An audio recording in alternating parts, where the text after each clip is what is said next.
Good afternoon, everyone. Thank you for joining us for today's webinar, Prior Learning Assessment Overview and Examples. This is the first of two sessions, so we're so glad that you can join us this afternoon. A couple things before we get started. Hopefully all of you are hearing me right now. Again, we have the call-in number and passcode for anyone that's not dialed in just yet. Also, please notice on the left-hand side of your screen there's a discussion area. We're going to be doing a few Q&A sessions throughout the presentation, but feel free to enter any questions as they come up. We'll make sure to get to those either throughout the presentation or when we get to the very end. So we're happy to answer any questions that you have. Also, we are recording both presentations this week and next week. That'll include both the audio and the slides, and we'll be emailing those to you as soon as we receive them. So if you want to review the presentation, anything like that, we'll make sure that you have all of that information readily available. And with that, I'm going to pass it over to Judy Wertheim. Hello. Thank you all for joining us. I'm glad that you could make it. And thank you very much to Tracy Eichert, who just gave the introduction.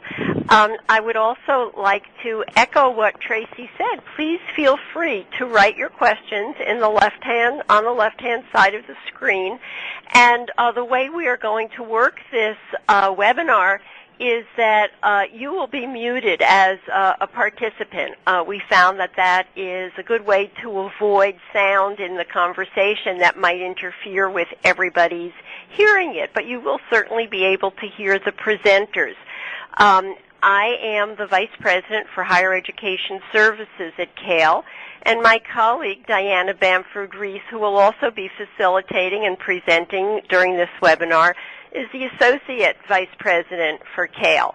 Let me just, before we begin, give a plug to Diana. You may have been hearing from her. You may know about her because she is also the person in charge of our conference that will be held in Chicago in November.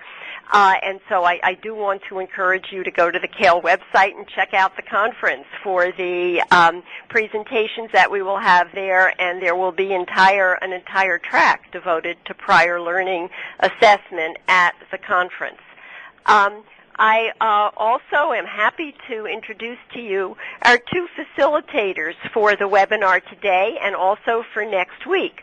One of them is Linda Fonte from St. Joseph's College, and the other is Jan Holtman, who is from Spring Arbor University. We're really pleased that they could join us today because they are two of the contributors to the book that you should have received, Prior Learning Portfolios, a Representative Collection.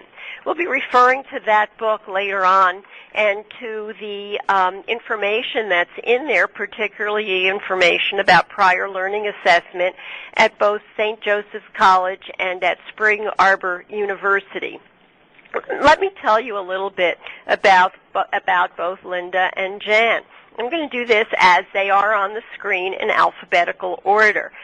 Linda Fonte is the Associate Dean of the School of Professional and Graduate Studies at St. Joseph's College in New York. And in that position, she's responsible for academic services for the undergraduate population of adult learners, and she also executes special projects for the dean. But not confined only to helping undergraduates, Linda also is the Associate Director of the college's Office of Graduate Management Studies on the Brooklyn campus, and that includes both a master's degree in Science and Management, and an executive MBA program. Linda is certainly an expert in prior learning assessment, having been involved with this particular activity at St. Joseph's College for the past 20 years. And she also mentors the Portfolio and Career Development Seminar and is the administrator of the entire PLA process. Linda earned a BA in Child Study from St. Joseph's College and a master's degree in Education in Guidance and Counseling from Brooklyn College. Our other presenter today is Jan Holtman, and Jan has been with Spring Arbor University since 1989. She, too, then, has been involved with working with adult students for over 20 years. She began as a part-time assessment counselor, and she's worked with prior learning ever since then. She is the coordinator of prior learning assessment. She's been in that position for 10 years. And I think what's very interesting, and I hope that there will be some questions about this later, and certainly I'd like you to think about it, is that Jan is part of the Office of Registration and Records for the School of Graduate and Professional Studies at Spring Arbor University. What I think is interesting is that here we see two institutions, and this was not done by design, but I'm delighted that it's happened, two institutions in which prior learning assessment is an integral part of helping students to earn credit and reaching out to adult learners. One of these units is academic services. That's Linda. And the other is part of the Office of Registration and Records. That's Jan. So there are different ways of implementing prior learning assessment programs.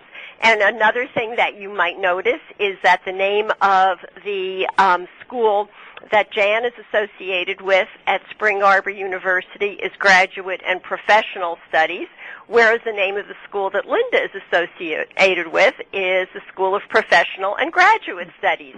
So certainly the focus is the same at both institutions. Jan is also an adjunct instructor in the Graduate and Professional Studies program.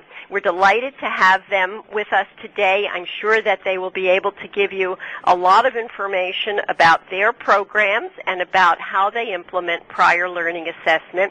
But first, I'd like to turn the session over to Diana Bamford-Reese. Diana? Thank you very much, Judy. Thank you for the introduction. And let me please add my welcome to everyone who's with us today on the webinar, and hope that you will find this to be a very productive use of your time, both this week and in next week's session. So let me just start us off by talking about what is prior learning assessment, or PLA. And there are different ways one could describe prior learning assessment, but to keep us all on the same page for this webinar, let's use this definition that we've used at CALE. It is the evaluation for college credit of the knowledge and skills one gains from life experiences. And these can include employment, travel, hobbies, civic activities, and volunteer service, among some others. So this is just, sort of a baseline definition for prior learning assessment. In some other countries, it's known by recognition of prior learning, or RPL, or PLAR in Canada, prior learning assessment recognition. So you'll hear different acronyms also for prior learning assessment. I'd like to review with you just briefly some of CALE's history with prior learning. And this began back in 1974 when CALE was a research project housed within Educational Testing Service in Princeton, New Jersey. And there was a 3-year grant awarded to a group of 10 institutions, 10 task force institutions and ETS, to examine the question, is it possible to conduct valid and reliable assessment of learning that has occurred outside of the college classroom for college-level credit? So that was the question that was driving this 3-year research effort. There were more than 200 institutions involved during this 3-year period. Each of the 3 years, there were 2 national conferences held where the research results were disseminated. There were 54 white papers published, and several of these went on to be full-fledged publications for the project. As we were ending in the completion of the 3-year grant funding, the membership and the group of people who would come together for the conferences each year felt very strongly about keeping this network together, and felt that the work that had been accomplished and the answer to the original question, a resounding yes, that it was possible to conduct valid and reliable assessment for the award of college credit for learning that has occurred outside of the college classroom. So they wanted to keep this organization as a freestanding organization, and CALE was incorporated in late 1976 as a 501c3, which it is today. In 1977, offices were opened in Columbia, Maryland, with Morris Keaton, who was the founding president. Morris had been at Antioch University, and he was the chairperson for the 3-year steering committee for the research project. So he went on to be the first CEO for CALE in 1977. There was prior learning assessment was given a real boost in 1979 when 3 very major prestigious higher education organizations, the American Association of Collegiate Registrars and Admissions Officers, the American Council on Education, and the Commission on Higher Education Accreditation, all endorsed the CALE PLA principles. These principles have become the 10 standards, and we will be talking a good deal about those standards throughout this webinar. In 1985, CALE published the first edition of Earn College Credit for What You Know, which is a book that many of the member colleges use as the textbook for their prior learning assessment portfolio courses. This book is currently in its 4th edition, and we are working on a 5th edition right now as we speak. In 1989, the 10 principles for quality assessment were published in a book called Assessing Learning, Standards, Principles, and Procedures, authored by Urban Whitaker. And that was the first edition of that publication. You'll see as we go along that that's now in its 2nd edition. In 1996, we conducted a national survey of PLA practices. This was not the first or the last, but I mention this one because it was very significant in that we had over 1,300 institutions responding to that survey. And we learned a good deal about what was happening nationally at that point in time about prior learning assessment.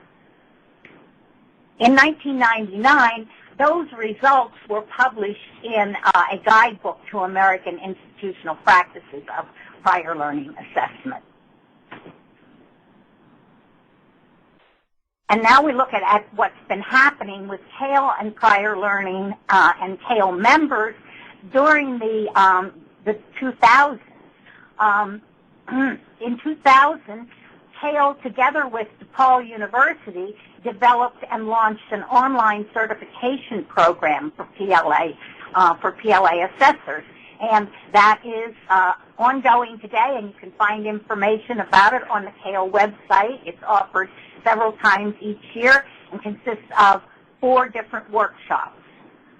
In 2001, once again, the 3 organizations I mentioned earlier reissued their endorsement of the CALE principles, again saying that this is, following these 10 principles is the way to do quality assessment of non-collegiate learning for college credit. In 2006, the 4th edition of Earn College Credit for What You Know was published, and as I said a few minutes ago, we are currently working on a 5th edition of that publication, which now takes into account how much more is being done online and portfolio development online, etc. In 2006, we also published the 2nd edition of Assessing Learning, Standards, Principles, and Procedures. In 2006, we conducted another national survey of PLA policies and practices.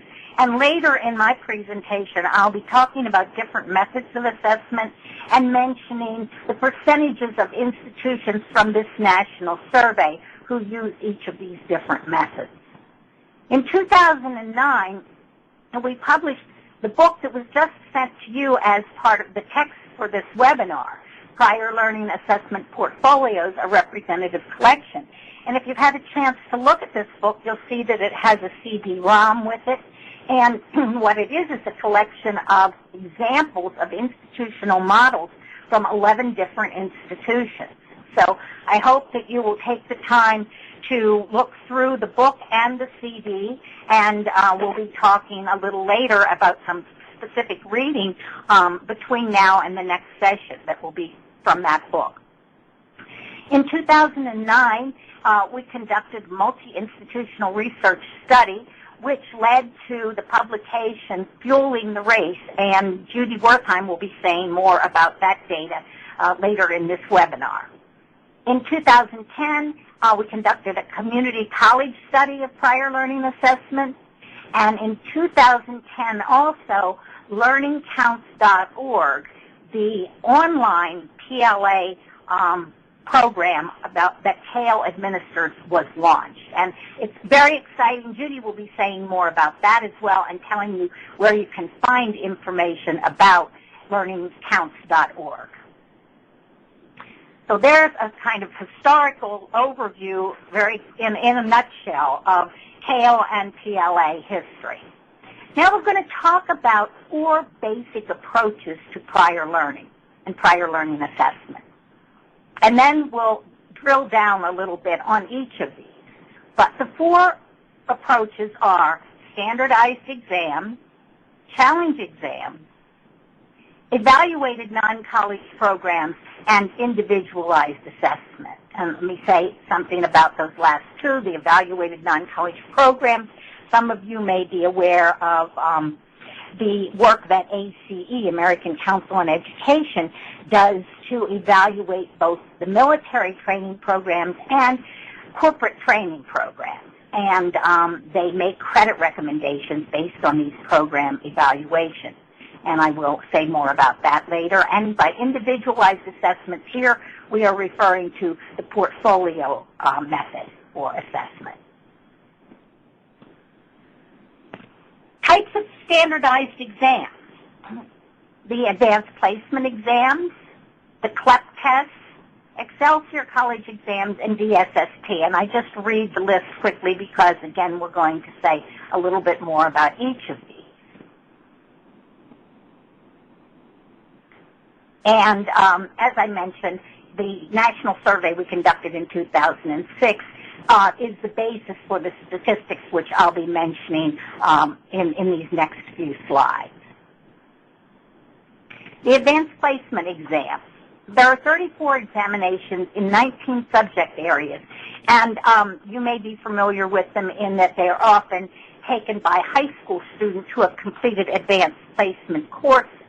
They are administered by the College Board, and in our 2000 survey, 84% of the institutions reported that they used the advanced placement exams as one of the methods for assessing prior learning. The college level examination program, or the CLEP tests, there are 34 tests. They're 101 level material. And credit recommendations range, anywhere from 3 to 12 credits for each exam taken. There have been more than 5 million users of these exams since they were established in 1967. And 87% of the institutions surveyed in 2006 said that they used the CLEP exam. The Excelsior College exams, also known as the Regents College exams or the ACT PEP exams. These are proficiency-based exams. There are 40 exams in many different subject areas. They're administered by Excelsior College, and 28% of institutions in our survey indicated that they use the Excelsior College exams for prior learning assessment. And then another standardized test is the Defense Activity for Non-Traditional Support, or the DANTES, DSSP exams. They were originally developed for the military, but they are available for use by civilians. There are many different areas covered by the 40 exams in this series. They're administered by the Chauncey Group, which is part of Educational Testing Service. And nearly half of the institutions in our survey indicated using the DSSP exams for prior learning assessment. Now, moving away from these standardized testing programs that are basically nationally administered and available to everyone for fee, there are the local challenge exams. These are exams that are administered locally at the institution They are frequently the final exams of the courses at that institution, and it's at the discretion of the faculty members whether they will allow people to challenge their course and take this exam for credit without actually sitting in the course. And about 57% of our institutions surveyed said that they use challenge exams in some areas, in some subject areas. Then we have, I mentioned the ACE, Evaluated Non-College Programs of Instruction. ACE has done assessments of hundreds of organizations and programs and all of the various military training programs.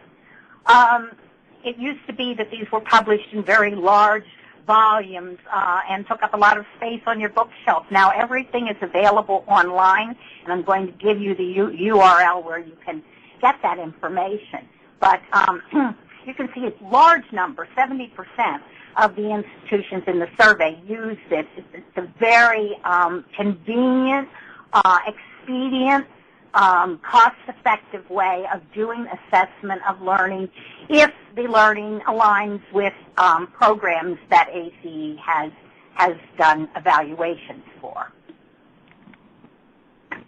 Now, I'm going to go very quickly through these next slides because they're included here primarily so that you will have them when you receive the deck of slides. As Tracy mentioned earlier, you'll be getting a recording. You'll also get the slides. And these are all the URLs that will take you directly to the websites for these various testing organizations and other assessment methods. So you have the AP and the CLEP URLs, the DSST, and the Excelsior College exams. Here is one example of a challenge exam. This one comes from Ohio University, just to give you an example of a challenge exam.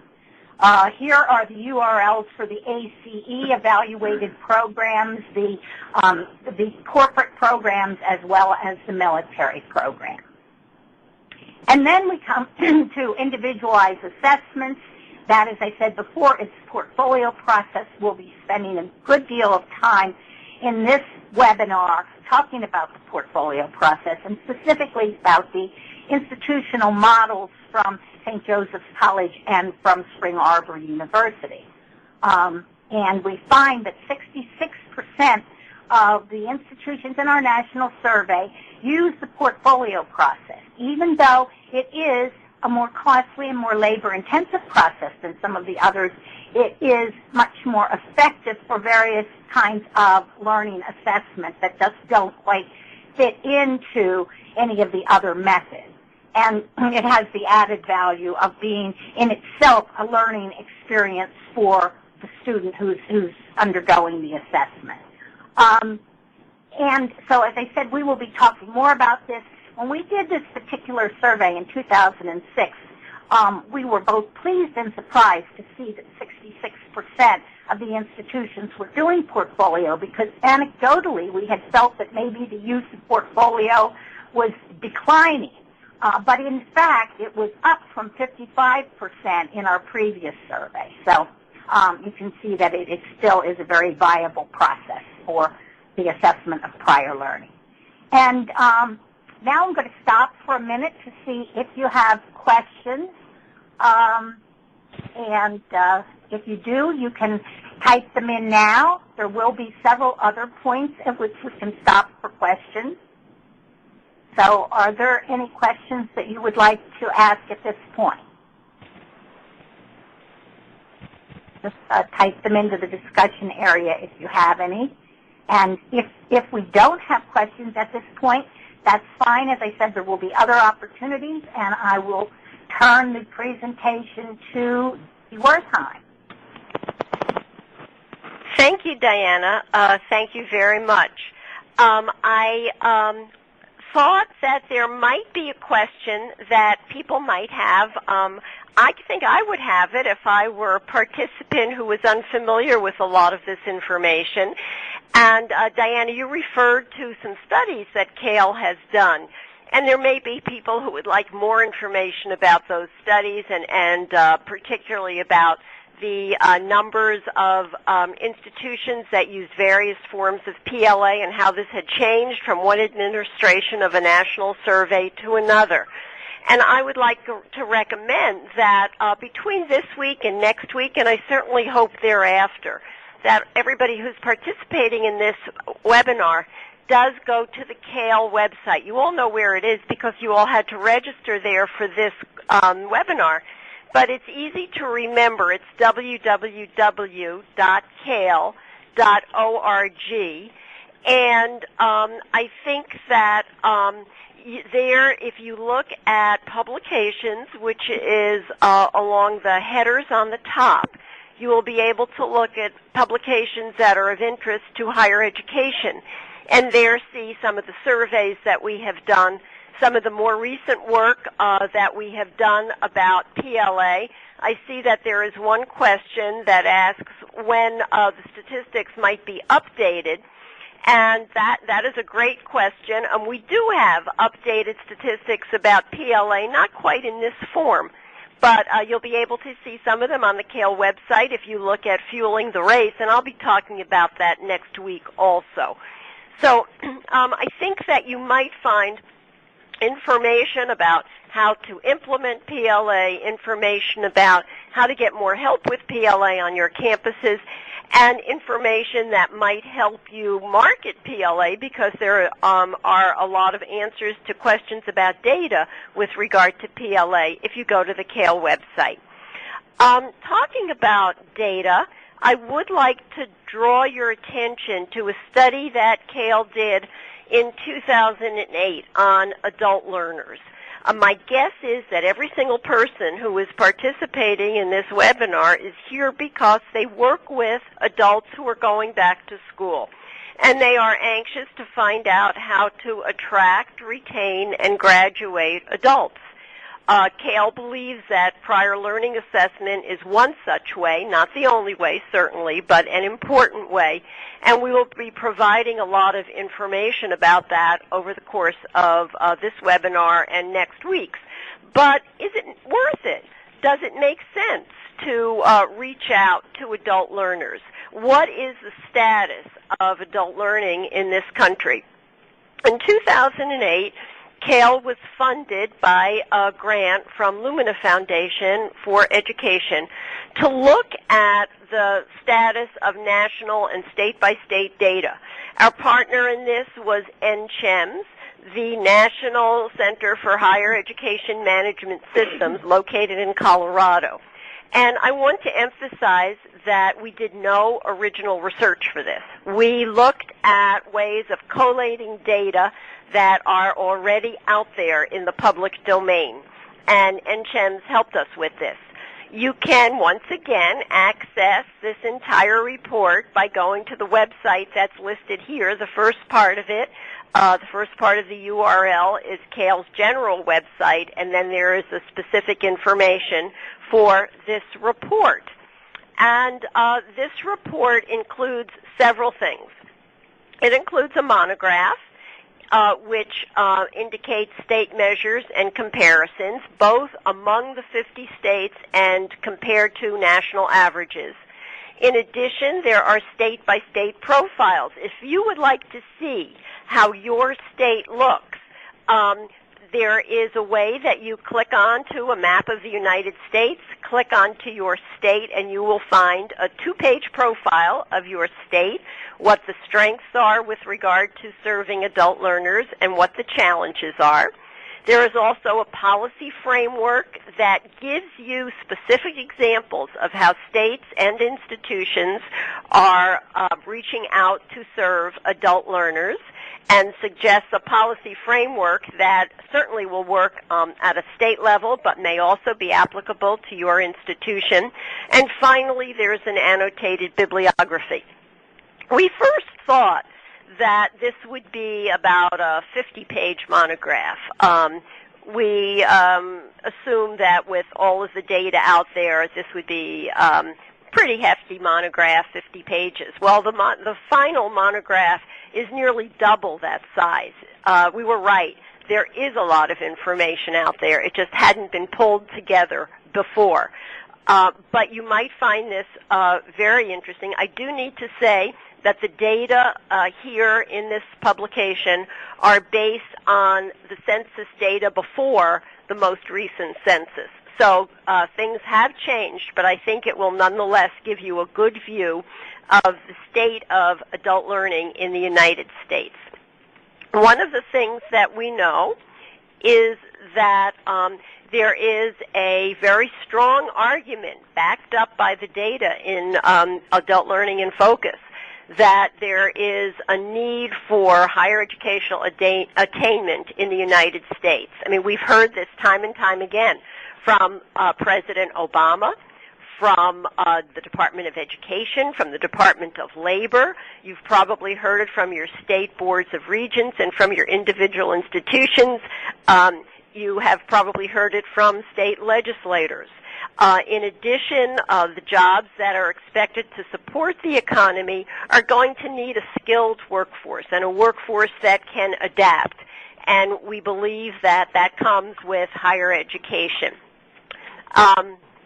One of the things that we also know in a study that was released less than a year ago by Georgetown University is that there will be a shortage of nearly 8 million people with who might have college degrees, and we will not be able to fill jobs that will require them by the year 2018. So as they say, and this is not hyperbole, the United States is on a collision course with the future. We need to fill these gaps. How are we going to fill them? Well, a significant portion of the adult population right now does not have a college degree. There is an estimate that there are perhaps 40 million people. The estimates vary, but 40 million is probably a good estimate. 40 million people in the United States who have some college but no degree, and there are even more people who have no college. They have a high school diploma or less than a high school diploma. And as a result, other nations, are overcoming the United States. Other nations are springing ahead of us. You may have seen a slide similar to this. The United States ranking is there at the end. Other countries such as Korea, Norway, certainly Canada and Japan are ahead of us in the attainment of adults with post-secondary degrees. And if you will note this slide, you see that the United States is declining most significantly in the number of young adults who have degrees, those aged 25 to 34. One of the reasons for this is simply demographics. The pipeline of young college graduates isn't enough to meet the future needs of this country. There just aren't enough younger adults who are going to be attending college to earn this degree. In addition, there is a gap when we decide that we want to focus on filling jobs because baby boomers are retiring. I believe that the word retire is in quotation marks because many baby boomers are staying on thanks to the economy and not retiring, but eventually they will. And who is going to fill those positions?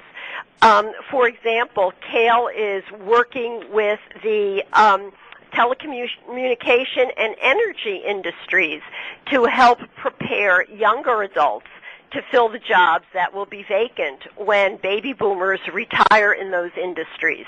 And one of the reasons baby boomers are retiring is that it's knowledge, skills, and physical abilities that will be the gap.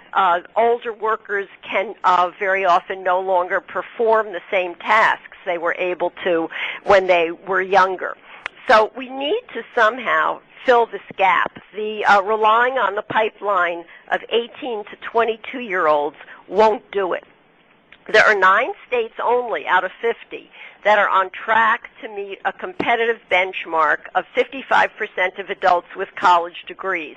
This is a benchmark that has been addressed by philanthropic foundations, it's been addressed by the government, and it's a goal that the United States is aiming to achieve by 2020. There are 9 states that could meet the benchmark if they improved performance, and that leaves 32 states, that's a lot, that will not be able to meet the benchmark of 55% of adults with college degrees if they only rely on 18 to 22-year-olds who are going to be moving into the pipeline. And this is data that you might find particularly helpful when you are looking at budget requests, for example, and how to fund helping adults return to school. Oh, I went too far. I apologize. This is a graph which is also in the book that I mentioned, Adult Learning in Focus, that shows the states and how they will have to fill the gaps to meet the difference between their needs for college-educated adults and the actual numbers that will be there if we rely on traditional-age students. This lists the 32 states that will not be able to meet that need unless they do something different. The chief among them is Texas with the largest gap, and the smallest is Indiana, which nonetheless does have a gap that they will find painful, both economically and in terms of helping people live the lifestyle that they want, unless people have a college education. To move forward, what we think we need to do is to tap the adult population. They're there. Look at these numbers. There are millions of adults who are prime candidates for completing a college degree. And among these 3 groups of adults, probably those with some college but no degree are those that many states and many institutions are targeting.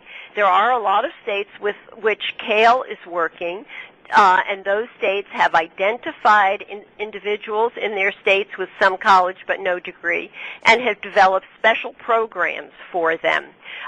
For example, Kentucky did a survey of adults in their state with some college but no degree and identified 3 incentives that adults determined would help them return to school. One of those was flexible academic programming, another is financial assistance, and the third is the opportunity to earn credit for prior learning. So PLA is a very important incentive for adults who are planning to return to school. We believed when we were doing this study that there were 3 major factors that affect adult participation. Lumina Foundation and CALE have identified these as affordability, accessibility, and aspiration. Many of you have taken courses and have attended workshops in barriers to adult participation in higher education. These are not the only ways to identify those barriers. We know that these are barriers. There are other ways to identify them. Some people, for example, have said that the barriers can be situational, that the barriers can be barriers related to disposition, that the barriers can be barriers related to the institution. But the factors that we identified were these 3, and I like them because they're 3 A's. That helps us remember them: affordability, accessibility, and aspiration. I have a feeling that any of you who've worked directly with adult learners have identified these same factors. College can cost a lot of money. Even if people receive loans, they will then have to repay the loans. Very often for adults, there are other priorities for their financial resources. So affordability does become an important issue.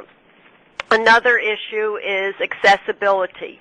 Certainly an adult who is employed, who has responsibilities to a family, to the community, to volunteer activities, has a question of how am I going to get to those courses? How am I going to find time to take those courses?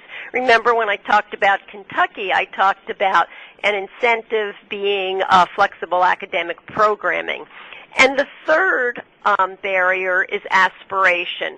My guess is that many of those adult learners who have some college but no degree are in that situation not necessarily by their own choice. My guess is that there are some who were asked not to return by the institution. Life has changed very often, but has their aspiration changed? We believe that prior learning assessment and the opportunity to earn credit for prior learning assessment can address all of these barriers. And we believe that it can certainly address the barrier of affordability. Diana earlier spoke about some of the standardized exams that can help people either earn college credit or progress toward a degree by being able to take a higher level course. She mentioned that there is a fee for many of these standardized exams. That's true. However, the fee very typically is far lower than would be the tuition for a similar course. Similarly, prior learning assessment opportunities that involve a portfolio often involve a fee. Yet that fee, and Diana will talk about this later when she talks about the PLA standards that she mentioned, that fee will be typically lower than the tuition for a course. And I'm sure that Linda and Jan will also talk about the costs for prior learning assessment at their institutions. When we talk about accessibility, one of the ways in which prior learning assessment helps to make a post-secondary degree accessible is that students very often can work on some of the required inputs, not necessarily in a classroom, but at their own time. Very often the schedules are flexible. But more than that, being able to show that prior learning has a relationship to college-level credit indicates to students that college-level work is accessible to them. They are able to do it. In fact, they have done college-level work in the past, even though it may not have been identified as college-level work. Instead, what they did was to do college-level work either through employment, travel, hobbies, civic activities, or volunteer service, the kinds of activities Diana mentioned at the very beginning of her presentation. There are some programs, for example, some of you may be familiar with Metropolitan State University in St. Paul, Minnesota, which offers people who provide child care the opportunity to earn credit for prior learning based on their child care work, and in this way shows students, even before matriculation at the institution, that they are capable of completing college-level work. And finally, this is closely bound to aspiration. People who are able to see that indeed they have completed college-level work, even though they were not in a college classroom, can then aspire realistically to completing that degree, either the degree that they began once upon a time but never finished, or the degree that they've always thought about, or the degree that their employer requires them to earn. It is possible to earn that degree because they are capable of college-level work. Are there any questions so far? Please feel free to type these in. Okay. Oh, thank you. I should have clicked to the next slide, but are there any questions? Okay, please, again, feel free. We'll have time for questions later on. And perhaps when you hear about some actual prior learning assessment activities, a lot of what Diane and I have given you as background will make more sense, and you'll be able to see how some of the background ties in to some of the practical considerations. And with that, I would like to introduce Linda Fonte, who will be talking about prior learning assessment and the prior learning assessment that takes place at St. Joseph's College. Linda? Thank you, Judy. And good afternoon, everyone. I'm showing you a picture of the Brooklyn Bridge because I'm in Brooklyn. That is unfortunately not my view, but I'm in Brooklyn nonetheless. That is also a picture of our campus, and I wanted to show you that to illustrate that Brooklyn is not the cement wasteland that many people think it is. I'm in a historic area in Clinton Hill with many landmark buildings and foliage and all that stuff. Okay. On to St. Joseph's. I wanted to give you a little bit of background on the college. We started as a college for women in 1916 with 12 students, known as the 12 Apostles. I know that's very original. In those days, it was rare for women to have degrees. Anyone with money was sent to a finishing school. So most of our older alums who are very active, actually, in the Alumni Association are wealthy, and many professionals among them, lawyers, doctors, lots of PhDs. In 1971, I met my husband thanks to the college going co-ed in 1970, which was following the trends of the time. And 1974 is very significant as CALE was instituted along with a push for institutions of higher learning to develop programs for adult learners. St. Joseph's at that time jumped on the bandwagon by establishing an adult division with a liberal transfer policy and prior learning options that are not afforded to traditional age students. A little bit about our adult learners. In addition to our population of graduate students, we have 470 undergraduates on the Brooklyn campus, and we also have a Long Island campus where there are 580 undergraduates. This is solely in the adult and professional and graduate studies, as we used to be called, professional and graduate studies division. Our undergraduate majors include community health and human services, health administration, organizational management, accounting, marketing, computer information systems, criminal justice, and we have a nursing program. There are no portfolio options for nursing majors as they are governed by the National League of Nursing, which has stricter guidelines for them. We also have graduate programs, an MS in management with concentrations in organizational management, healthcare management, and human resources management. We offer an MBA, also an MBA in accounting and an MBA in healthcare management with a new concentration in healthcare information systems, which is an up-and-coming field right now. There is a shift in the population that affects our PLA participants as students. Years ago, we had students who were boomers. Now we said that boomers are retiring, but at that time, they were just getting started with their careers. They had pretty high positions, and they began their careers after high school or maybe a few semesters in a community college. They had lots of experience, but they needed their degree to stay competitive. Now we see our population includes younger adults in entry-level jobs who are looking to prepare for careers, so they really have less qualifying topics or areas that for which they can earn credit in the portfolio. This is our process at St. Joseph's. I'll try to integrate what else you can do, but this is basically what we do. Before a student can begin to work on a portfolio, we need to see their degree plan. And part of that degree plan is looking at the direct transfer they've received from an accredited college or proprietary school. And the admissions office usually gathers that information and determines what credit they can bring in. We also have a transfer evaluation committee who review programs and professional training for which we do not have a standard transfer policy or it is not found in the ACE guidelines. If it's in ACE, we will take that credit.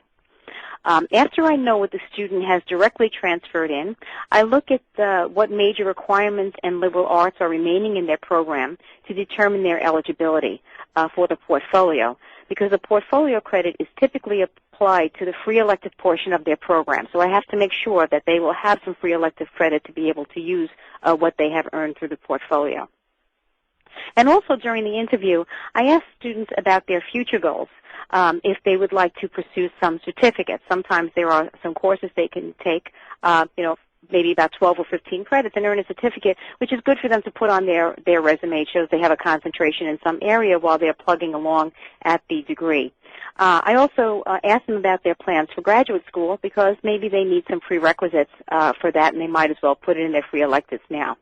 And many times a student will have a lot of things that they would like to pursue here, and the portfolio is not really going to be for them. So when I have a student here, after I know that they have free elective credit and I know that they would like to pursue the portfolio, I review their application with them and their resume to find topics that are academically appropriate, or I consider standardized testing options as well, as was mentioned, the CLAP, the DSST, and things like that. Typical areas where students can earn credit by writing essays, and we call them petitions, so when I say petition, that's what I'm talking about, and the petitions are then put into a portfolio. In the business arena, they will typically seek credit in supervision, management, marketing, small business management, office management, project management, and whatever other management you can possibly think of. In health administration, they usually go for quality control, payroll administration, Medicare, Medicaid, managed care, health information systems, medical terminology also. And nursing specialties. These are for nurses who are in the health administration major. As I said, the BSN does not allow for the portfolio, and they would write in such things as emergency room procedures, ambulatory care, pediatrics, things like that. In our community health and human services areas, we have case management, individual group counseling, substance abuse, community outreach, and education for disease prevention. This is not an exhaustive list. It's just examples of what we have. As far as, I keep forgetting this slide. As far as our credit limitations, as we do not have a course equivalency model, the portfolio applies to the free elective credit or occasionally a liberal arts. Students can, in the liberal arts area, receive credits in culture, and that's if they have been immersed in in the culture of another country outside the U.S. for at least 2 years. Art, journalism, poetry, music.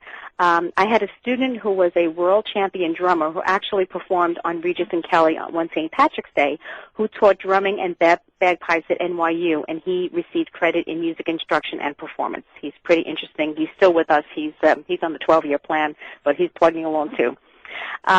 We accept credit from DSST, CLEP, and NYU language standardized exams. NYU has been a big help to us because CLEP has 3 language exams, Spanish, French, and German, where NYU has about 40 of them. And also at NYU, you can earn up to 16 credits for a language. For example, I had a student who was originally from Haiti who earned 16 credits in Creole and 16 in French. So 32 credits for 2 exams was pretty good. The NYU is more expensive than the CLEP, but when you consider per credit rate for a college, it's still pretty much a bargain.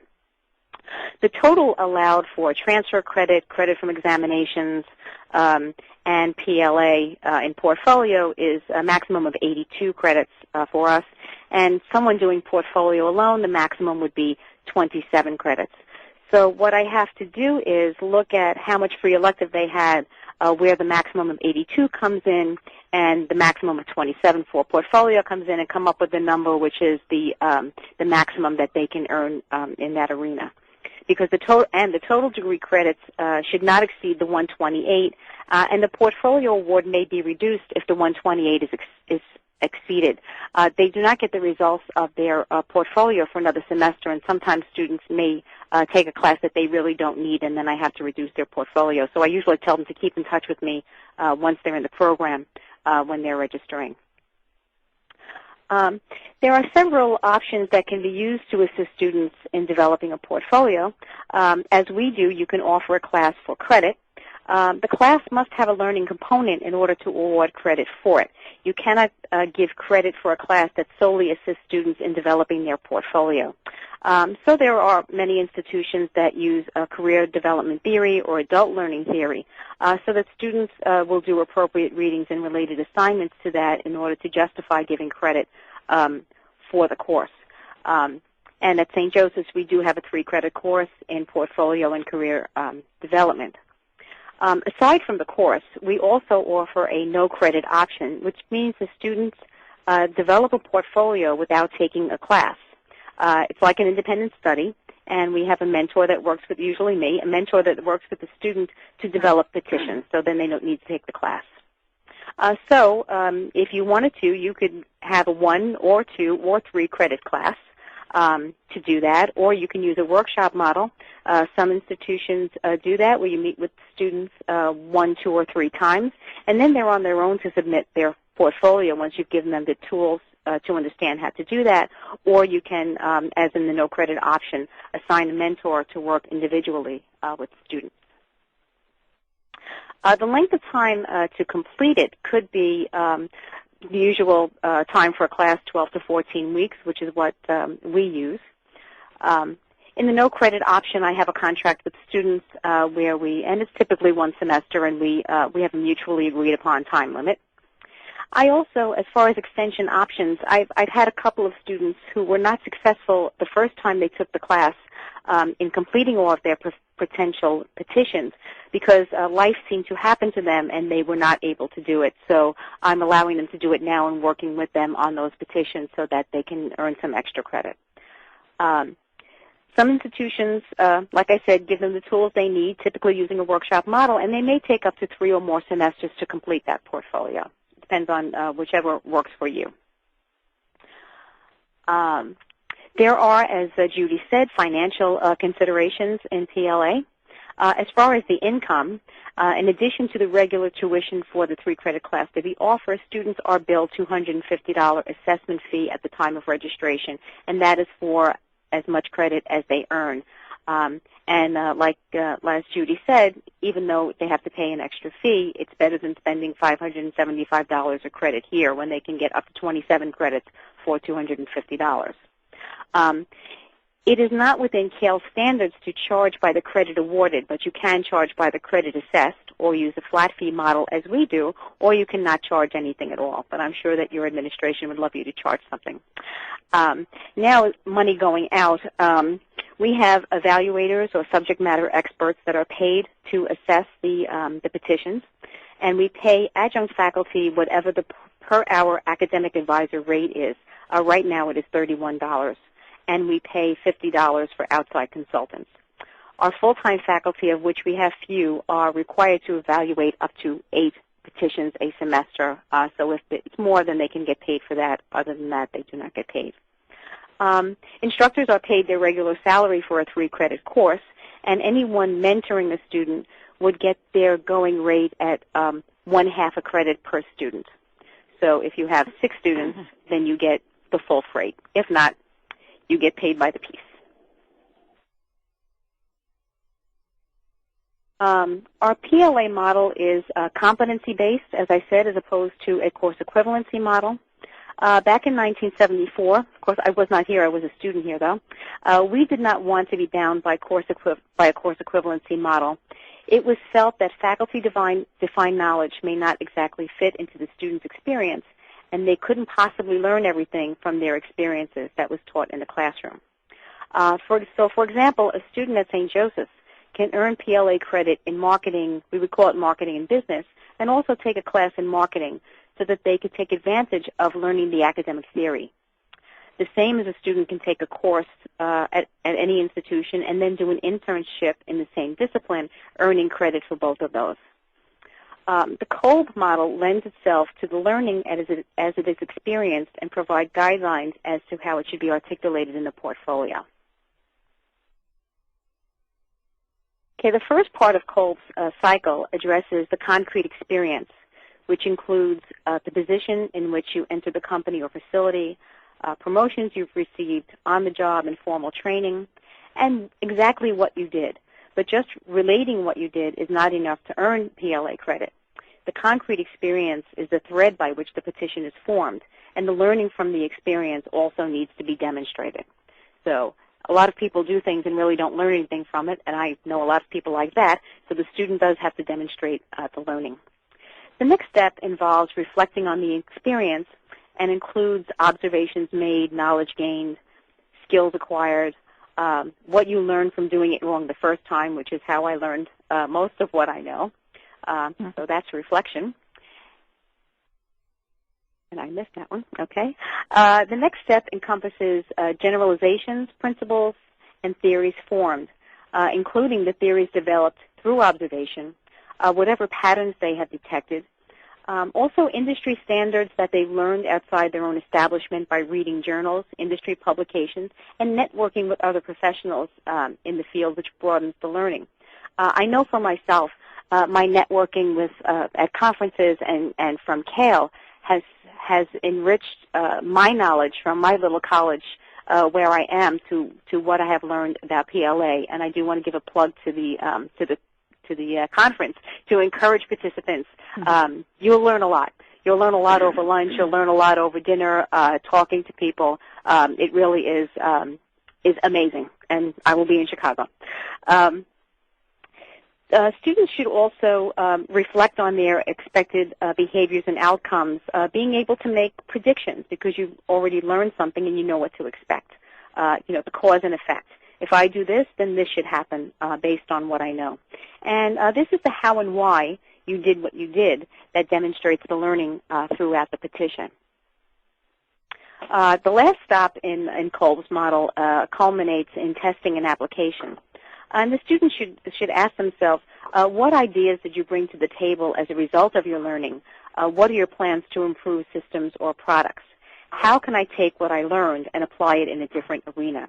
So it takes the concrete experience full circle and internalizes it. Now, students, like I said, are required to write an essay, which is a petition. And the petition begins with the request. And they would say, I am applying for 3 credits in whatever area that is because of my how many years of experience at, and tell me the place that the experience happened.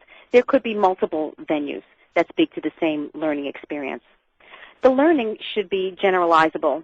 Supervision is supervision, whether it's in a hospital, an office, or a store. So the assessor does not have to be from the same arena to know that the person knew how to supervise. I had the students in their second paragraph give me the setting about the facility or institution, the services provided, and the community it serves. It gives the evaluator a better sense of what the experience is like. It's different getting experience in a 200-bed hospital than it is in a 1,000-bed hospital. So it helps them to understand it a little bit better. And then I asked them to write a responsibility paragraph. As whatever is their job title, I am responsible for.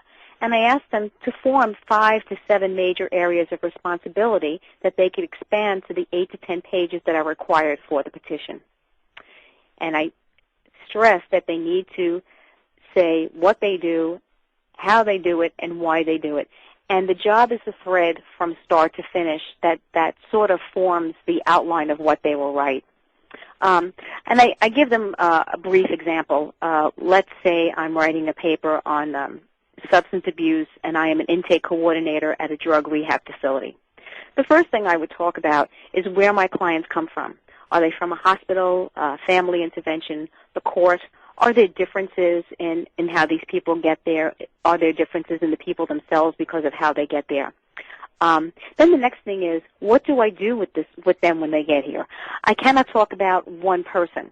I need to have learned from many of them. So I have to think of a generic patient that comes to me. What am I going to do? He comes to me. I send him for testing, drug testing, physical testing, psychological testing. When all those results come back to me, how do I form a treatment plan based on those results? How do I know what to do? Why do I do what I do? Depending on the what comes back to me.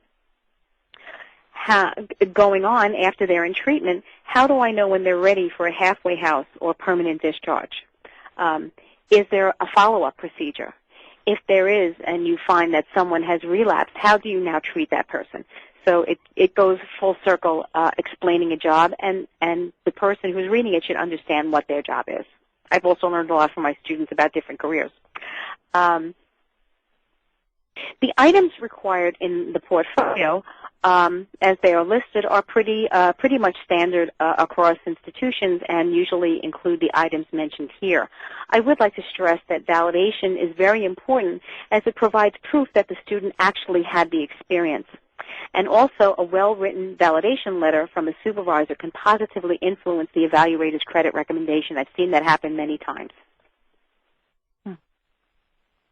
In the class, as I said, we address career development issues, and our course provides theory and practice in career development.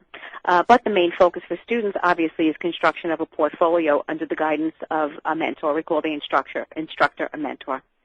And we use career development for our course because sometimes adults still need guidance in seeking a career path. They may be unhappy with what they are doing. Younger ones are looking for jobs to start their careers. We have older ones that retire early. They have city jobs, work for the NYPD, and they're looking for a second career. And there are layoffs that are common in this economy because so students may look to other fields where their transferable skills can be applied. And sometimes they've just had enough. I had a student who was a nurse, and when she did self-assessment, the Strong Campbell Interest Inventory, typically the results matched the student's career, but they did not in her case. Although she was a nurse, her interests and abilities pointed to a career in law. She did eventually become a lawyer and combined the two professions by specializing in malpractice cases. And now she's a great asset to her law firm because she's so well-versed in medical terminology and those issues and the law. And she also is on the faculty now, which is nice. The course objectives include self-exploration, career development theory, job search skills, resume writing, interview skills, job market trends. In addition to earning the PLA credit, a majority of students report the enhancement of their writing skills. The terminal English class is a prerequisite to taking the course, but students feel that they really hone their skills in the portfolio class. I think writing those papers and constantly redoing them brought to light their bad habits in grammar and things like that, and they're really able to overcome them. So that's a nice outcome of doing a portfolio. Students who submit assignments for the 3-credit class and turn in at least one acceptable petition, acceptable meaning well-written and substantive, will pass the course.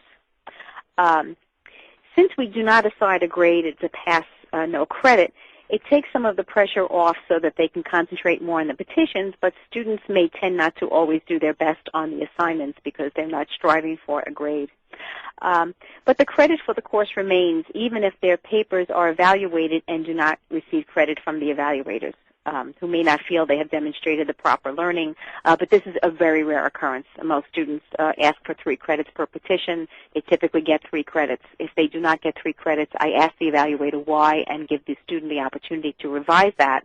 And sometimes they will get 2 credits if they do not, if they cannot revise it. Oh, I'm off the slide, sorry. Attendance is also sometimes an issue when there is no grade. Hence, they do get an additional assignment if they have missed more than 3 classes. Like one of them said, she just wasn't driven enough because she wasn't going to get that A. So a typical assignment would be maybe a 3-page paper on current labor trends, or I asked them to answer 10 to 15 typical interview questions. And I once had a student who was required to complete the interview questions, and she was not at all happy with me about this. But a few weeks later, she had an interview where the same exact questions were asked of her, and she was thoroughly prepared. So she was then thanking me. So that was a goodness. The text that we use for that class is Getting the Job You Really Want, a step-by-step guide by Michael Farr. I recommend it because it has a good instructor guide and accompanying CD-ROM with instructor resources. The best books for a course like this have lots of resume and cover letter samples. Many students do not know how to prepare a professional resume, and they really should know how to do that. I also have them prepare a functional as well as a chronological resume so that they can highlight their skills. This type of resume is very helpful for students who have not had any upward mobility in their careers, are changing careers, or have had gaps in their employment. I'm not very good at doing these slides, I'm sorry. Processing the portfolios at the end of the semester, the portfolios are given to me, and I read all of the petitions in them.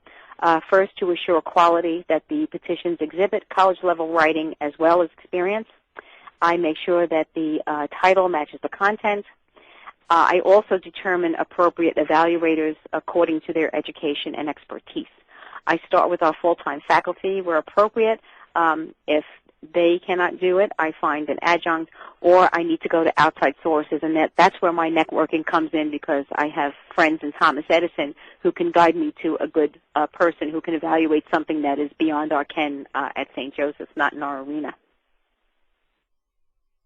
Awarding the credit, after the evaluator has made a credit recommendation, I assign identifiers and numbers to it. It's PEL 300 level or PEL 100 level for papers like community service or culture. I enter the credit in the student's official folder on their worksheet to make sure that their degree plan is still following the path that it is supposed to. Then the registrar enters the credit into the system and sends the award letter to the student. And that is it from start to finish. And now I have to give you homework. And I can't hear you, but I'm sure you're all groaning, as students do. But I'm going to ask you to read Chapter 12 on St. Joseph's College in your book. On the CD-ROM, if you would just read the portfolio sample, it really is not a portfolio. It's one petition that I have in there. And if you can look at the student handbook, you don't have to read the whole thing, but you might want to read the background statement, pages 1 to 4, and writing the essay on page 45. And I thank you for your kind attention. Great. Thanks, Linda. At this point, does anyone have any questions about anything we've covered so far, or anything specifically from one of the presenters? We'll give you a second if you want to go ahead and enter any questions that you might have at this time. May I add something, Absolutely. Tracy? This is Judy. I want also to thank Linda for that very thorough presentation of prior learning assessment at St. Joseph's College. And I do want to point out that one of the things that you will notice, both with the webinar presentations and when you look at the book that we have sent you, is that each institution has its own take on prior learning assessment. And you may have seen that at St. Joseph's College, the acronym is PELA, Prior Experiential Learning Assessment, rather than PLA. I also would like to tell you that there are 13 actual portfolios on the CD-ROM that is at the back of the book, Prior Learning Portfolios, a Representative Collection. And this, thanks to technology, means that you have a lot of information in a small physical space. And I urge you to look at these portfolios, since they are actual portfolios from the 11 schools that are represented in the book. In the text of the book, you will find that many of the items that Linda addressed are also mentioned, such as whether there is a course, such as fees, such as payment to evaluators. Who are the evaluators? What kind of a model does this program use? And you will be able to compare and contrast the various institutions, both if you would like to begin a program from scratch at your own institution, or if you would like to make your program more robust and more successful. I see that right now there still are no questions, so why don't we move to the next presentation, and I'm happy to introduce to you Jan Holtman from Spring Arbor University. Jan? Thank you, Judy. As Judy mentioned, I'm Jan Holtman. I'm the coordinator of prior learning assessment at Spring Arbor University. And we're a Christian liberal arts university affiliated with the Free Methodist Church. Our main campus is located in bucolic Spring Arbor, I believe is how one journalist described it. But we're in south central Michigan, just south of the I-94 corridor that runs from Detroit on one side of the state to Lake Michigan on the other side of the state. So In addition to our main campus, we have 13 sites in Michigan and Ohio where we have university personnel, and several other satellite locations where we hold classes. We've been around for a while. Spring Arbor was founded in 1873 and was originally Spring Arbor Seminary, which was a private academy for elementary and secondary grades, and a training school for pre-college students. So that organization evolved into Spring Arbor Seminary and Junior College in the 1920s, and then we became a 4-year liberal arts accredited institution in 1963 when we became Spring Arbor College. In 1984, we began our adult degree completion programs, and that was then our beginning of our accelerated degree completion and prior learning assessment pieces. We became Spring Arbor University in 2001 and renamed our adult studies programs as the School of Graduate and Professional Studies in 2008. So we're now the School of GPS. And yes, we have totally done all the jokes about seeking the right path, finding our way, going the right direction, all that kind of thing, which probably, as wisely Linda Way, St. Joseph's went with the professional and graduate studies instead of the GPS direction. But nonetheless, that's what we are. We, in 2011, had about 3,800 students. Those were divided pretty much evenly between 1,550 traditional undergraduate students on main campus, 1,100 graduate students, and about 1,225 students in our GPS undergraduate program. And that includes students in both face-to-face and online delivery systems. So prior learning assessment then came with our accelerated degree completion programs, as I mentioned, and we started with students in those programs preparing a portfolio notebook. All the students put together a portfolio, and like many of the rest of you, we found ourselves using the word portfolio in a couple of different ways, where we would refer to the portfolio notebook itself or credits in portfolio as we referred to the credits students needed beyond what they transferred in and what they would earn in their degree completion program majors. At that time, prior learning assessment was really the primary venue for students who needed extra credits to reach their graduation goal of 124. So even though prior learning assessment was primarily for our adult studies students, we did make it available to main campus students who might be of a non-traditional age. But it really kind of took a while before the main campus participation in prior learning assessment took off. We've had a variety of approaches to helping students prepare their prior learning materials, and I think knowing these approaches is important to understanding how we actually got to where we are now with our prior learning assessment process. We started out with a 2-credit course called Career Assessment and Planning, and then later went to a 4-credit Adult Development and Life Planning course, which included Adult Development Theory. The final result of both of those courses, or the final product, was a portfolio notebook in which, very similar to what Linda described, the portfolio would include an autobiography, a resume, student transcripts, documentation of any professional schools and training, which we refer to as PSTs, if the student had such training.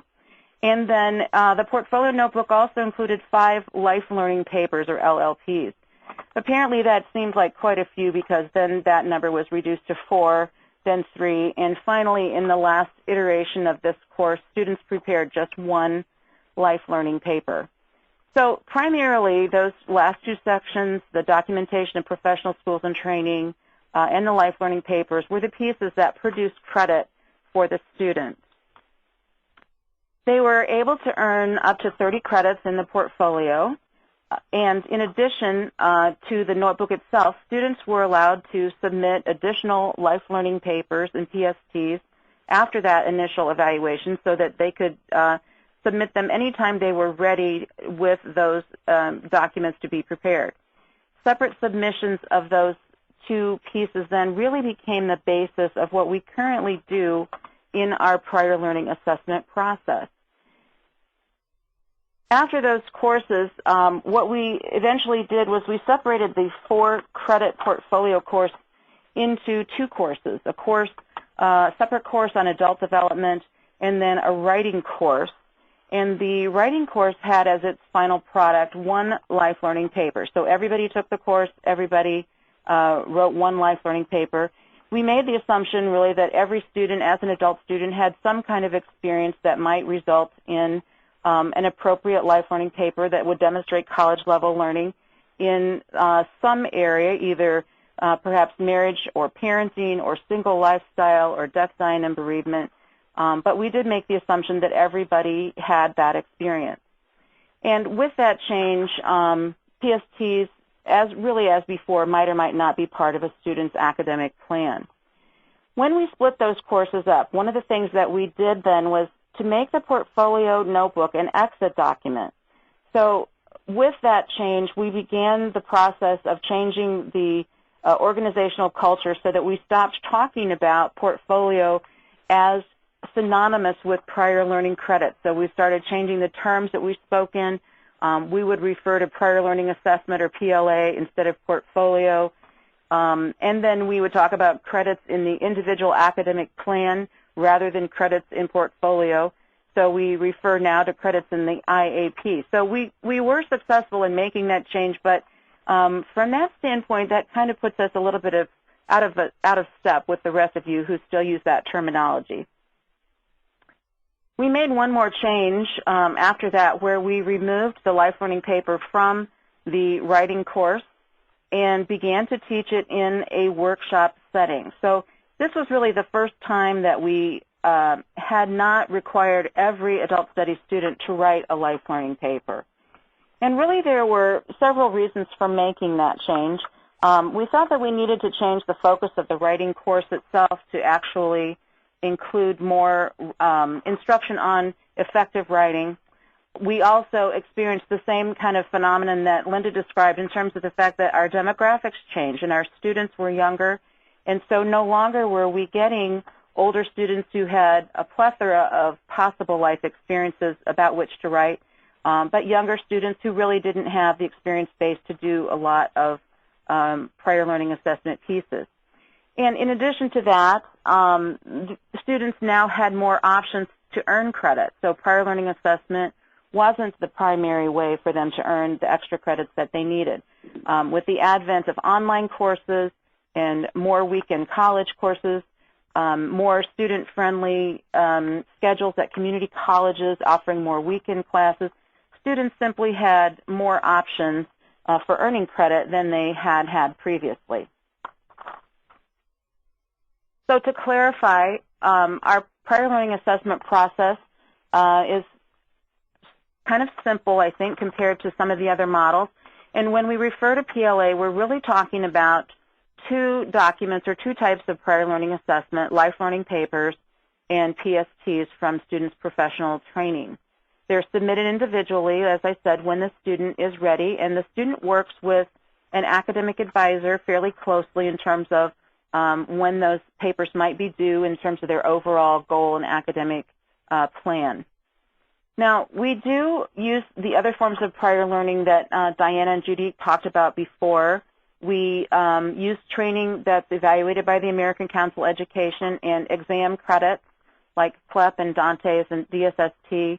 And we too also use the New York University language tests, which we've really appreciated having in terms of the variety of tests that are available.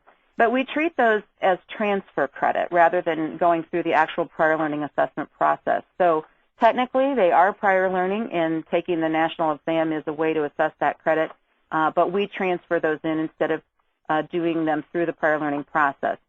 We also work with a lot of nursing, continuing education providers for our bachelor's in nursing students, and we bring those nursing CEUs in as a form of our PST credits.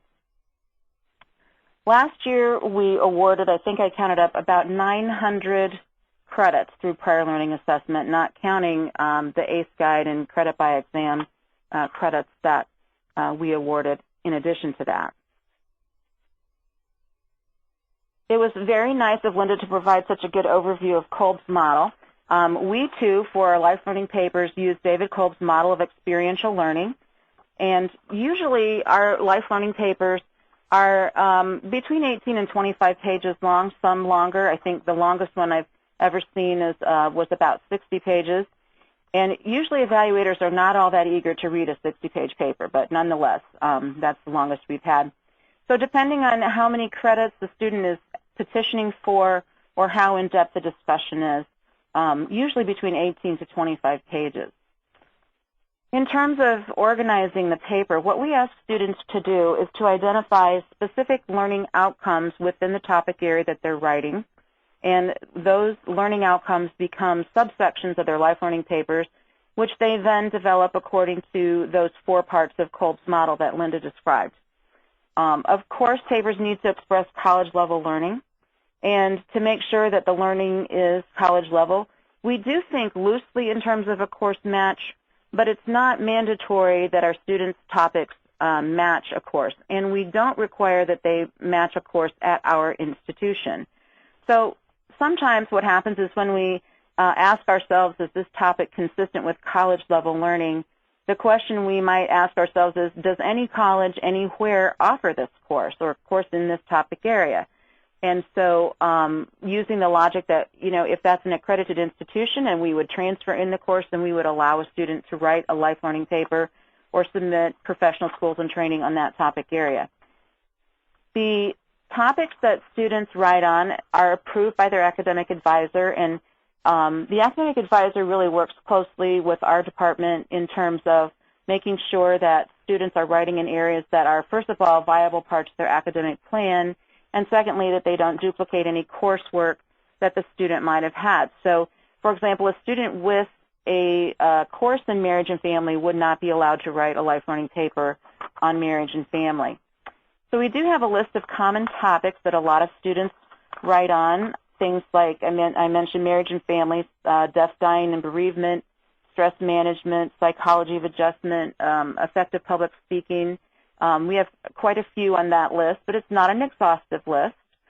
And that goes along with that list, we have a set of guidelines that have been prepared by different academic departments because sometimes those departments want to see specific areas of discussion addressed in those papers, particularly if the student is writing toward a general education requirement in that area.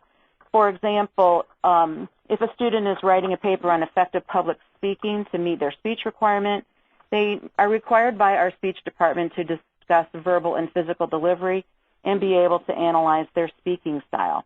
So those are the kinds of things that some departments require as part of the overall discussion in the life learning paper.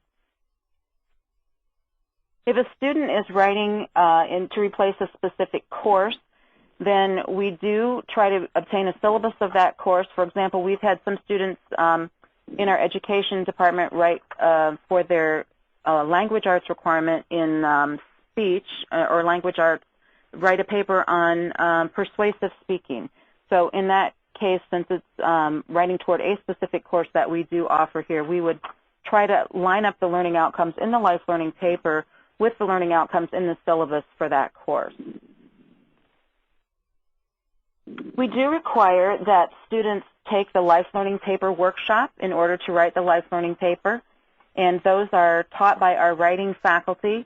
Usually those workshops are 4 hours on a Friday night or a Saturday night, so that or Saturday morning, so that the timing of the workshop doesn't conflict with regular weeknight classes that we offer on Monday through Thursday.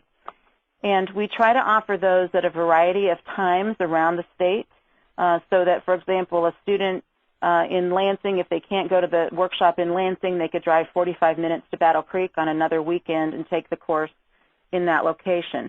And we do offer the life learning paper workshop online on a regular basis. I think when the book was published, we were just beginning to get into the online workshops, but that is now part of our regular process and what we offer for students.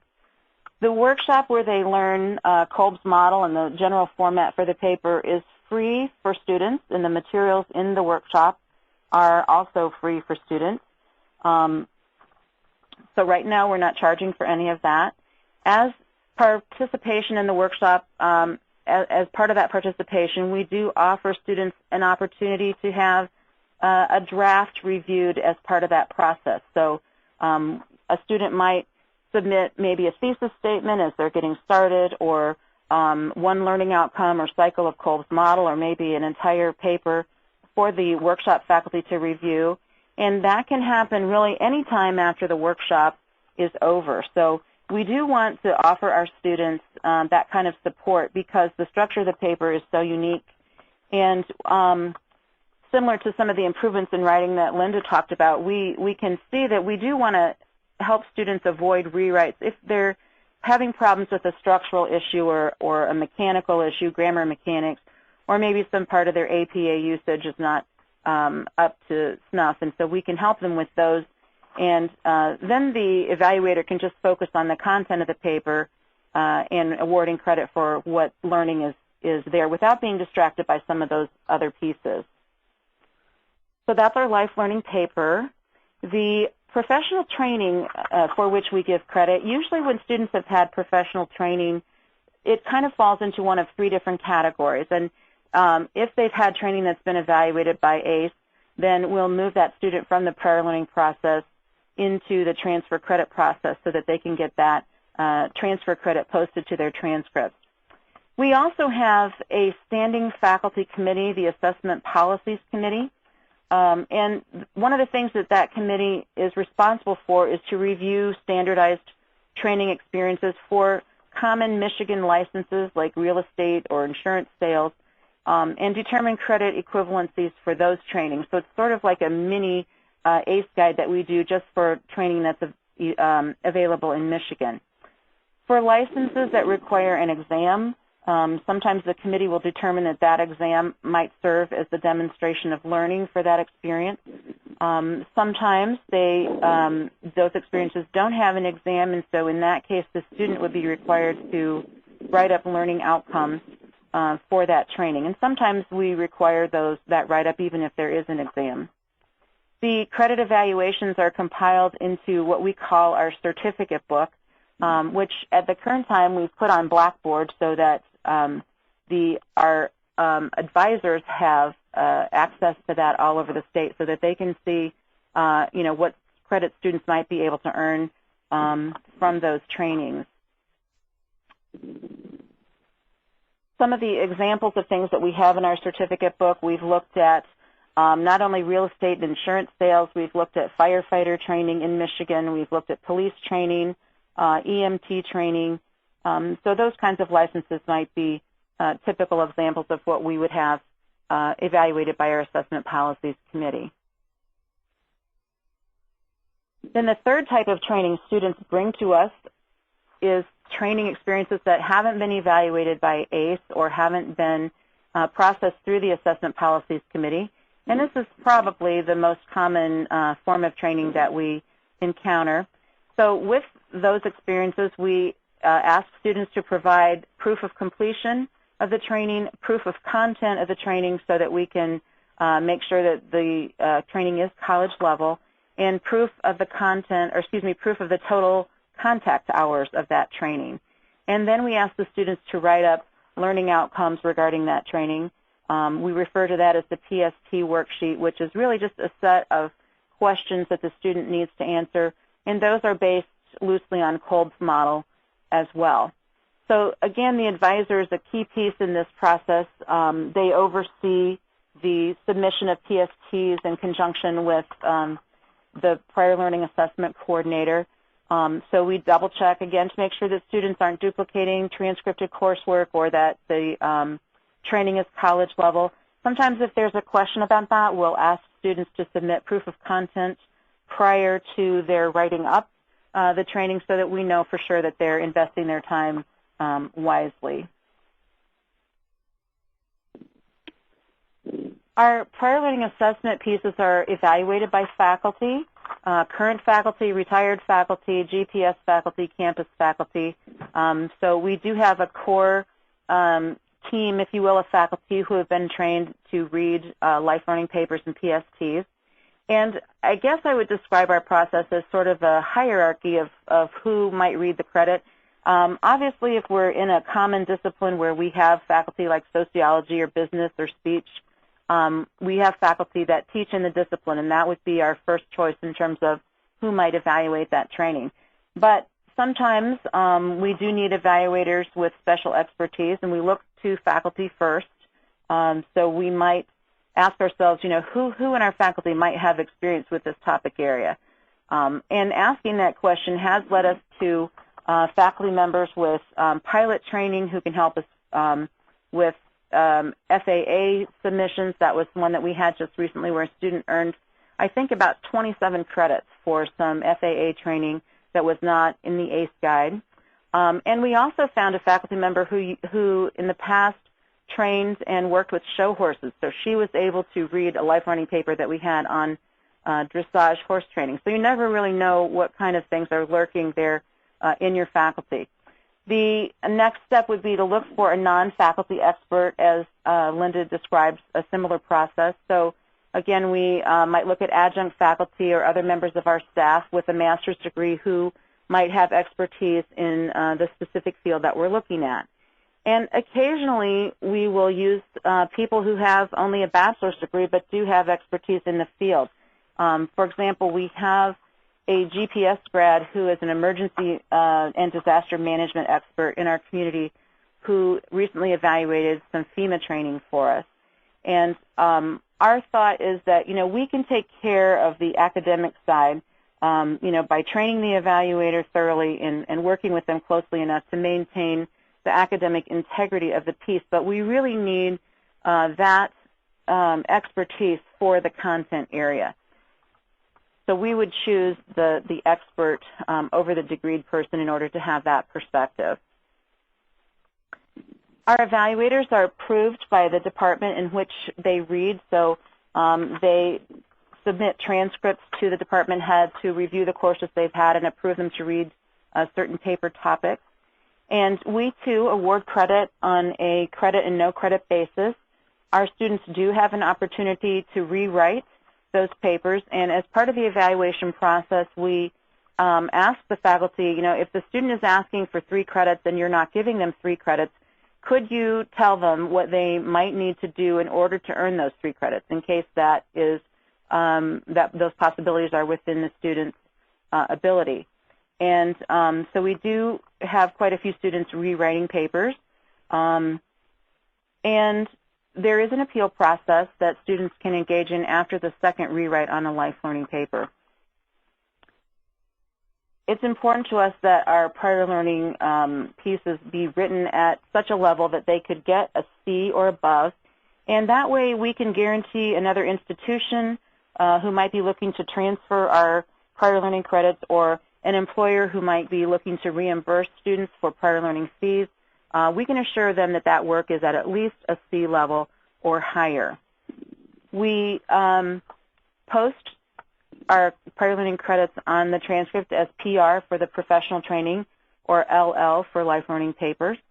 And we do charge students an assessment fee, which I think is pretty reasonable when you're talking about credit charges. We charge students $30 per credit assessed. So if a student asks for 3 credits, they're charged a $90 fee, whether they earn 2 credits or 4 credits or 3 credits. But the assessment fee then goes to pay the evaluator to read that particular prior learning piece.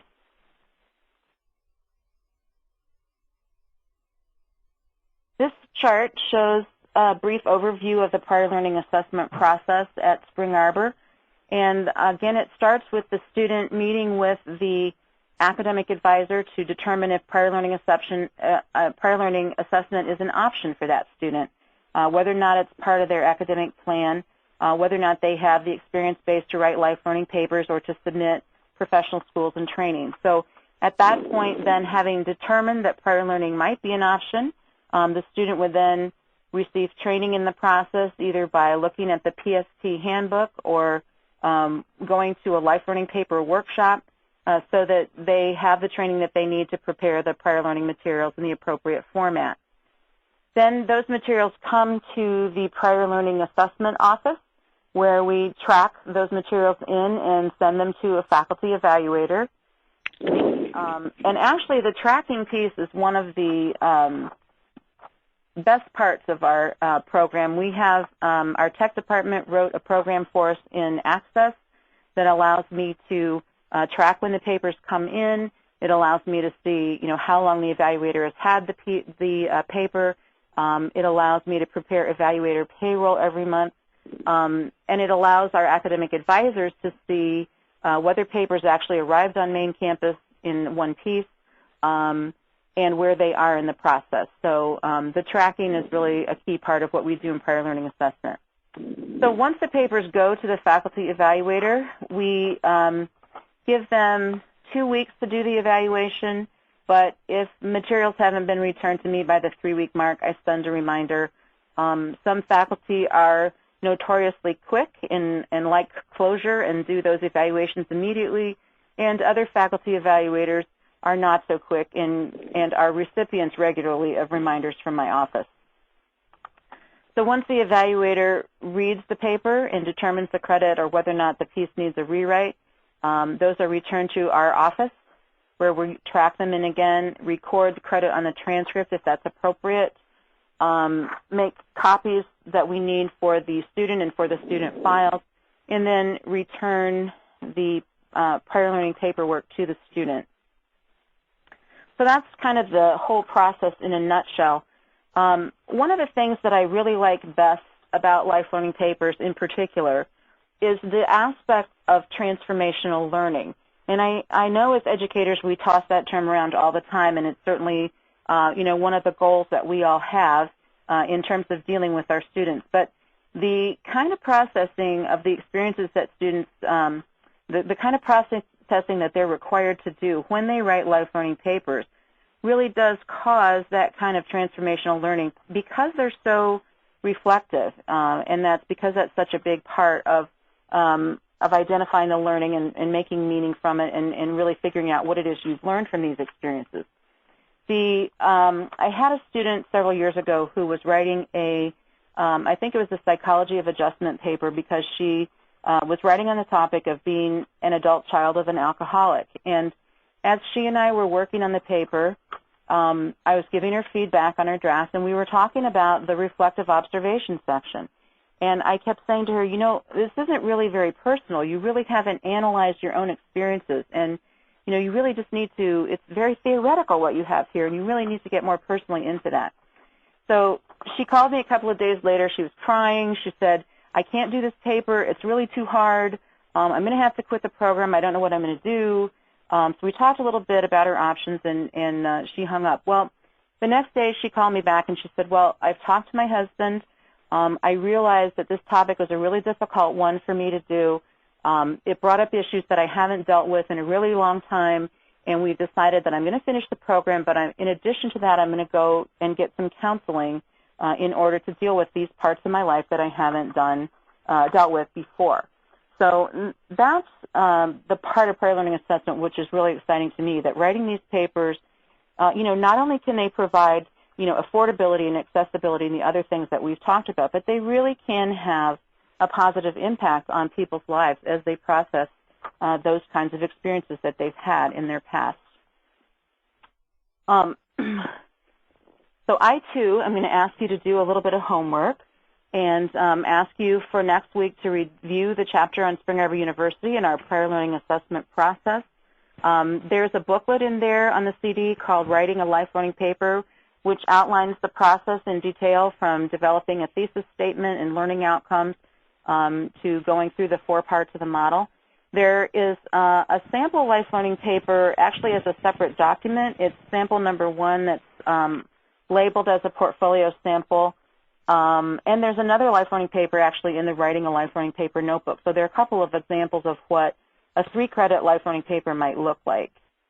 There is also an evaluator rubric in there that I'd like you to take a look at. This is pretty involved, I think, but our goal is to make sure that the credit we're giving is for work that's a C or better. And so the rubric is designed to evaluate several different elements of the paper and whether or not those are written at a C level. And then there's also in there the PST handbook that we have for students. So if you want to understand prior learning assessment at Spring Arbor University a little bit better, those are some of the things that you can take a look at before next week. Okay. Thank you, Jan, very much for that introduction to Spring Arbor. And I want to once again thank both you and Linda for thorough presentations of what you do at your institutions. And I think that even though the institutions are very different, their backgrounds are very different, what we can find is that prior learning assessment programs at both institutions have evolved.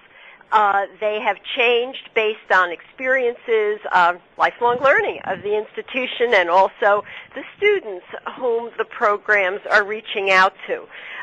What we've also seen is that in each institution there's a very clear process of what students, faculty, administrators need to do to evaluate prior learning. I think, too, each one of you showed us a template for the written document, so that students know exactly what they need to do, and the evaluators also know what they can assess and what they will be given to assess. Another theme I think it's important for everybody to realize is that writing a documented paper that is either called a portfolio or a life learning paper is a lot of work. As Jan just said, it can be a transformative experience, and students engage in learning while they are doing this.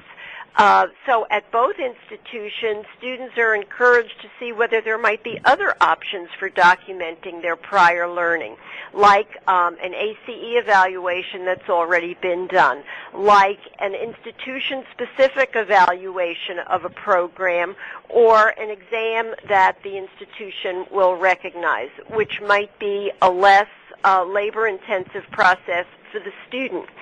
I also think that it's important to note that each institution has looked for additional ways to recognize prior learning, either with an expanded option for language exams or evaluation of training programs that are common to the state.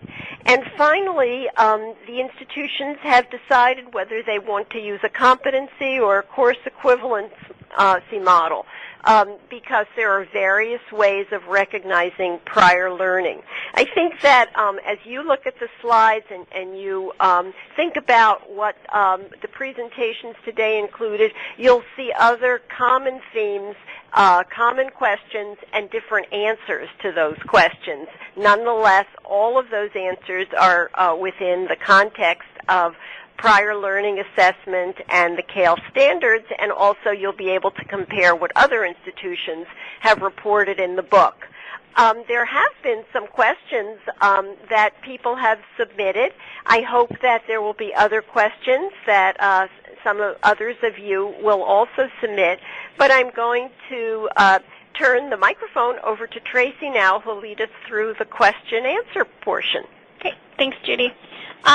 Linda, I think this question kind of popped up at the end of your session right before we passed it over to Jan. But, you know, with any questions that come up, please, all of our presenters, feel free to chime in, especially if it's something where there's multiple perspectives. I'm sure our participants would love to hear those.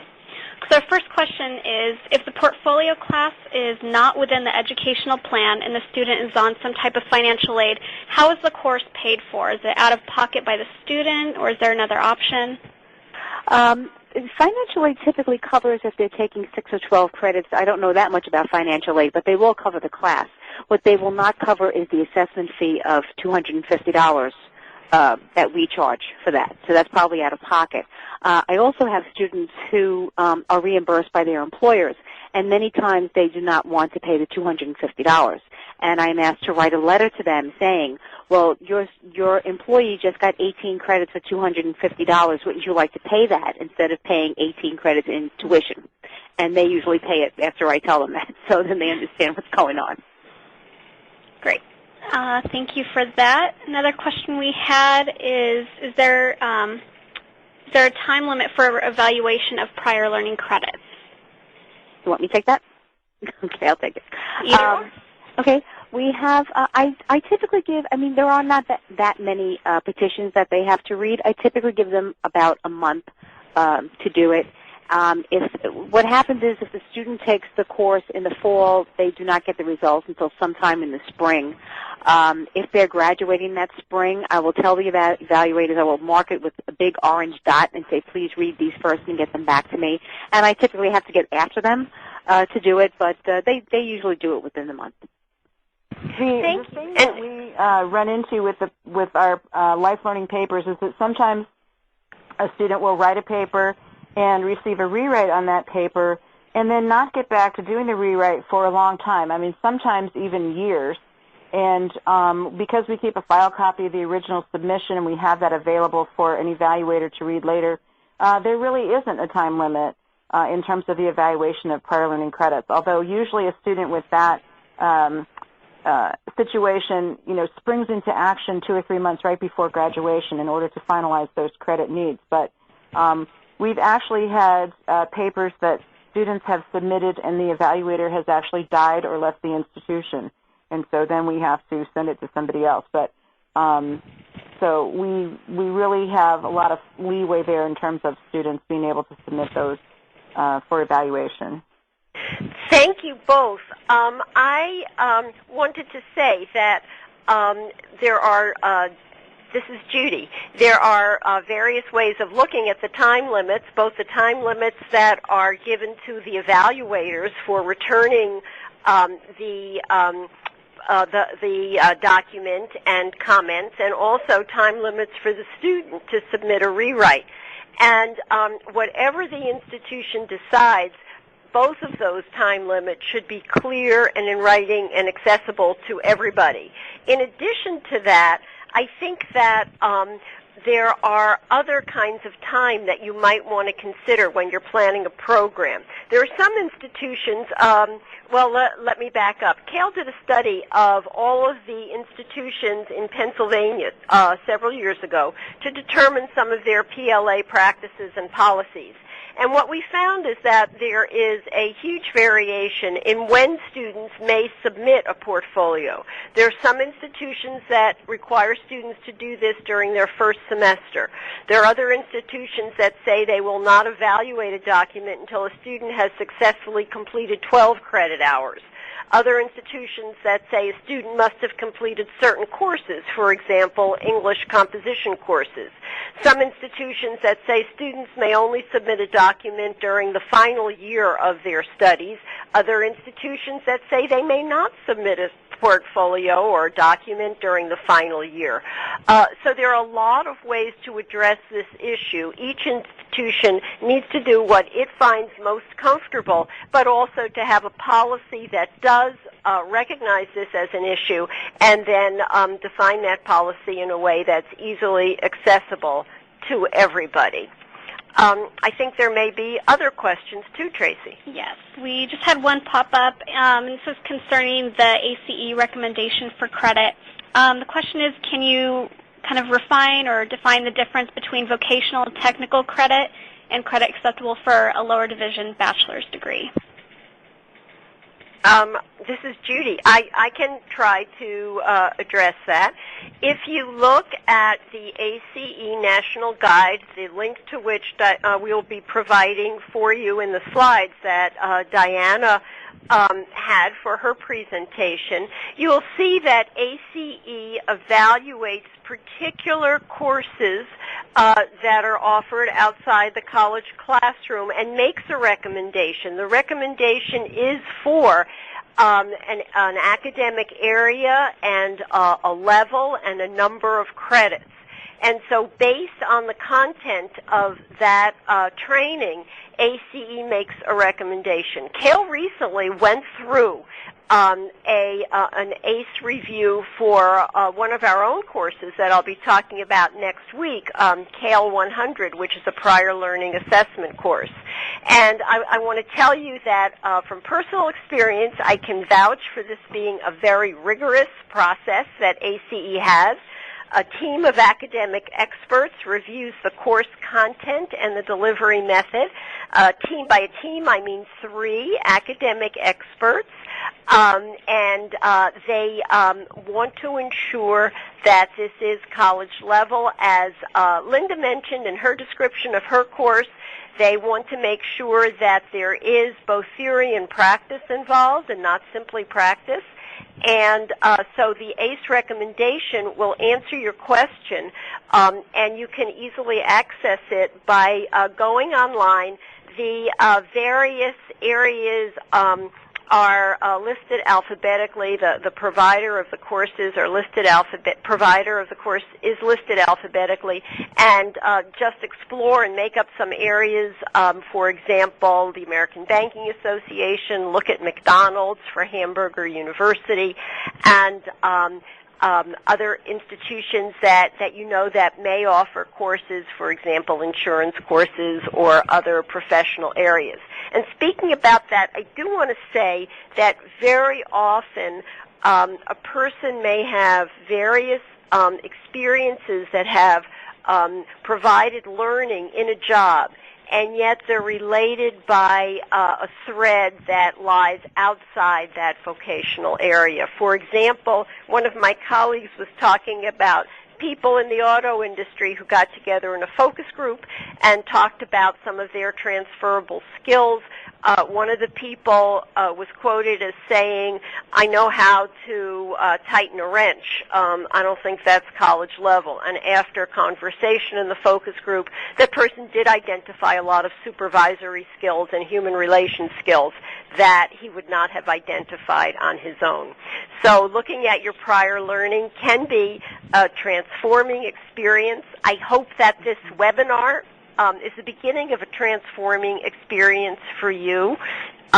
It looks like we have come to the end of this session. I look forward to talking with you next week. Don't forget to do your homework. You won't have to turn it in, but we will have an interesting discussion if you do it.